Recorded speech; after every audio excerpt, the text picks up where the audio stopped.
Political satirist Stephen Colbert recently quipped that pop country star Taylor Swift could find a second job as a political analyst, namely because through her songs she has so accurately depicted and described the state of the United States Congress, namely that they, between the Democrats and Republicans, are never, ever, ever, ever, ever, ever, ever getting back together.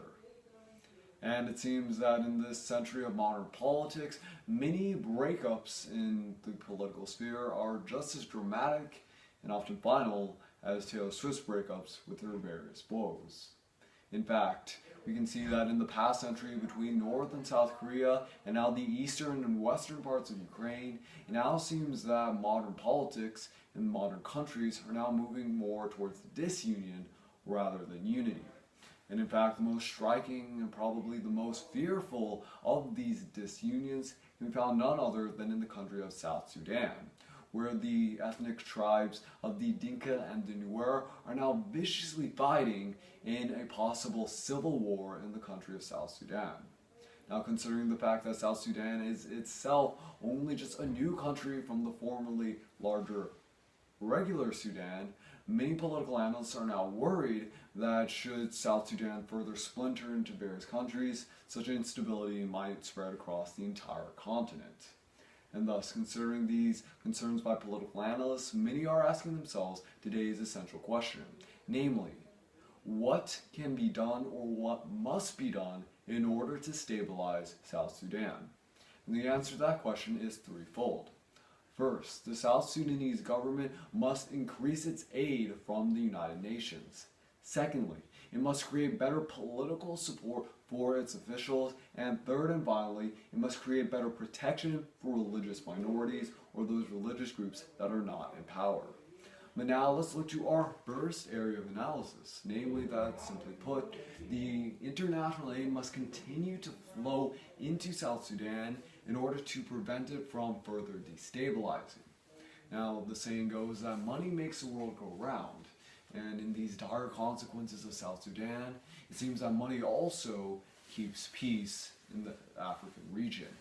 Namely, according to Tony Lanzer, the United Nations spokesperson for the South Sudanese region, he reminds that over $1.3 billion in humanitarian aid is needed in order to protect the various refugees and citizens that have been displaced by the recent outbreaks and recent ethnic conflicts in South Sudan. In fact, according to the General Secretary of the United Nations, Ban Ki-moon himself, he reminds us that even with over 6,000 troops in the South Sudan region from the United Nations, it still doesn't appear to be enough. And thus, considering both the necessary monetary as well as military support, the international community, either through the United Nations or the African Union, must continue its support of the South Sudanese, providing the necessary aid in order to stabilize the region and maintain order throughout the country. In fact, according to a Time magazine article dated on April 14th, 2014,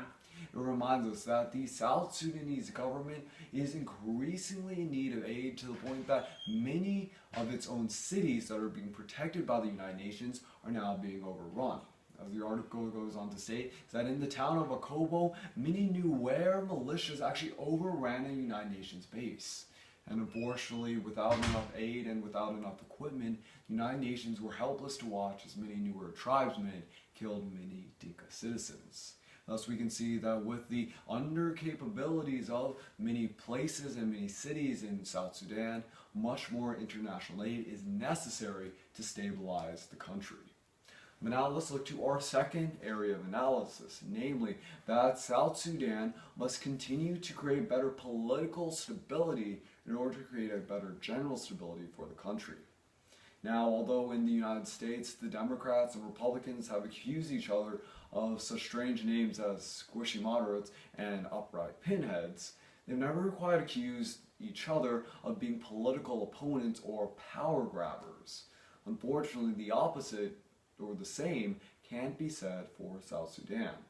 As BBC News reminds us on April 19, 2014, that the incumbent president, Mr. Salva Kiir, has accused repeatedly the former Vice Deputy, Mr. Riek Maharja, of a coup d'etat, and he has accused many other political opponents of usurping his power and making grabs against his own political power.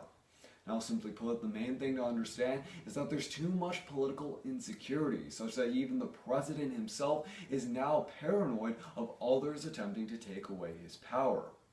In fact, according to a Time magazine article, this time dated on April 15th, 2014, it reminds us that many of the South Sudanese rebels, or those South Sudanese separatists that gained independence from the regular Sudan, have now appeared to only be united in their opposition to the former Sudanese government. And in fact, as a new country in itself, as the South Sudan, they're now finding less fragile, less strong ties in order to draw them together.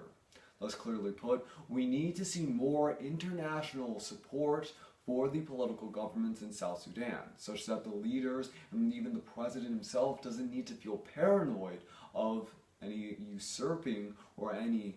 neglection of his own power. Simply put, we need to see an increased amount of international support in order to create better confidence for the South Sudanese leaders, such that they don't have to create political backlash, political instability that inevitably destabilizes the region. Now, let's move to our third and final point, and we'll see how the South Sudanese government must also strengthen its religious protection of the various ethnic and religious minorities in the country.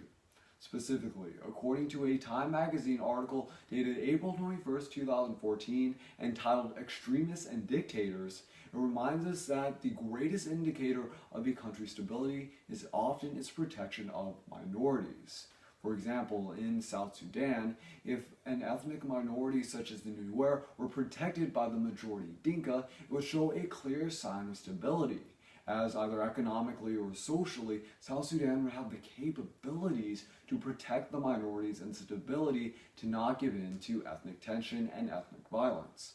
In fact, according to a Christian Science Monitor article dated on April 15, 2014, it reminds us that the Dinka and Nuer tribes are the largest ethnic tribes in the country of South Sudan,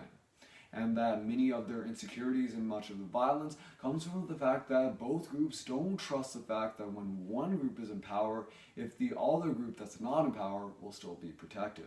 Thus, in order to create that stability necessary to create control and order in South Sudan, it's clear that the South Sudanese government, with aid from the international community, must create better religious and ethnic protections to ensure that whether the Dinka or the Nuer tribe is in power, both will be safe and sound. And now, in conclusion, the three main ways in which stability may be brought to the country of South Sudan are: first, by increasing and maintaining international aid; secondly, by creating better political stability and a stronger political relationship amongst the domestics of the country; and third and finally, by creating better ethnic protections of both the majorities and minorities in the country of South Sudan. So now, as we look to that idea again of Taylor Swift becoming a prognosticator of political ties, it seems that perhaps South Sudan can prove the country pop star wrong. By taking these various three steps, they can indeed bring back the Dinka and the Nuer together and prove that even though Taylor Swift may break up quite swiftly with her boyfriends, the same may not be said of the ethnic tribes in South Sudan.